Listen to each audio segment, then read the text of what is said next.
વીર વેગડાજી Bhil statue સોમનાથમાં ન મુકાતાં ટ્રસ્ટીએ વિવિધ કાર્યક્રમોનો બહિષ્કાર કર્યો।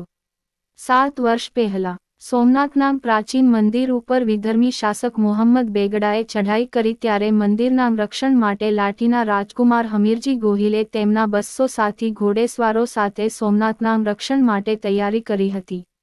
તેમણે વિધર્મીઓનો સામનો કરવા પોતાના મિત્ર સરદાર વેગડાજી ભીલની મદદ લીધી હતી। વેગડાજી ભીલ પોતાના તીરકામઠાથી સજ્જ 300 ભીલો સાથે ગામની બહારની બાજુએ લડતા હતા અને હમીરજી ગોહિલ અંદર વિધર્મીઓ સાથે ભયંકર યુદ્ધ લડતા હતા। અંતે બંને વીરતી પામ્યા હતા। વીર હમીરજીનું મસ્તક જ્યાં પડ્યું ત્યાં ખાંભી અને નાનું મંદિર બનાવાયું છે, પણ વીર સરદાર વેગડાજી ભીલની આજ સુધી પ્રતિમા બનાવાઈ નથી। આથી સોમનાથ ટ્રસ્ટની આવી નીતિ સામે ટ્રસ્ટી જે.ડી.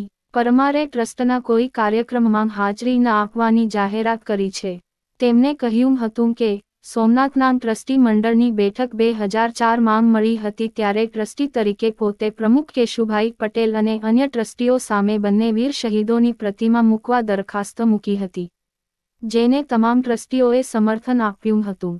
સોમનાથ ટ્રસ્ટને બદલે વીર હમીરસિંહની પ્રતિમા મૂકવા માટે હમીરસિંહજી ગોહિલ સ્મારક ટ્રસ્ટે કામગીરી સંભાળી અને તેઓએ વીર હમીરસિંહજી પ્રતિમા ભાટિયા ધર્મશાળા સામે ચોકમાં પ્રસ્થાપિત કરી, પરંતુ વીર વેગડાજી ભીલ માટે તેમનો ભીલ સમાજ પ્રતિમા સ્થાપિત કરાવી શકે એવો સક્ષમ નથી, એટલે ઘણા સમયથી જુદી જુદી રજૂઆત સોમનાથ ટ્રસ્ટને મળતી રહી।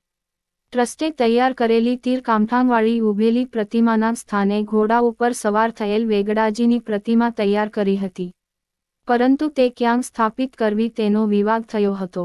આ બધી બાબતો પ્રત્યે પોતે સેક્રેટરી પ્રવીણ લહેરીનું ધ્યાન દોર્યું હતું અને છેલ્લા 14 વર્ષ જેટલો લાંબો સમય વીતી જતા સમયવીર વેગડાજી ભીલની પ્રતિમા હજુ પણ સ્થાપિત ન